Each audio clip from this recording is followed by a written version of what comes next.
ఈ రోజు మేము ఇక్కడికి వచ్చి చూసిన వ్యక్తి లక్ష్మీనారాయణ అనే వైఎస్ఆర్సీపీ సానుభూతి పరుడు. ఏ పార్టీ సానుభూతి పరుడు, ఏ పార్టీ కార్యకర్త కూడా ఇక్కడ ఇష్యూ కాదు. దీంట్లో క్యాస్ట్ కూడా తీసుకొచ్చాడు. ఎవడు తెచ్చినోడు పొలిటికల్ లీడరో ఇంకోడో అటు కుల సంఘం నాయకుడో కాదు, ఓ డిఎస్పీ. ఈ సాక్షాత్తు ఈయన వీడియోలో చెప్పిన మాటల్లోనే వస్తుంది.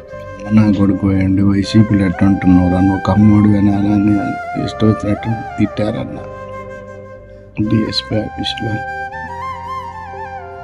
నువ్వు కమ్మోడు ముడితే వైసీపీలు ఎందుకు ఉంటారు, కమ్మోడు వారు నువ్వు రెడ్డోడు వారు అని తిట్టారా.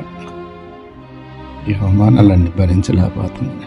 నువ్వు ఫలానా కులం వాడివి కాదా, ఈ పార్టీతో ఎట్టున్నావు. డిఎస్పీకి ఏం పని నాకు అర్థం కాదు. అసలు డిఎస్పీ పంచాయతీ చేయడం ఇది 50 ఏళ్ల క్రితం వినేవాళ్ళం ఇట్లాంటి ఎమర్జెన్సీ.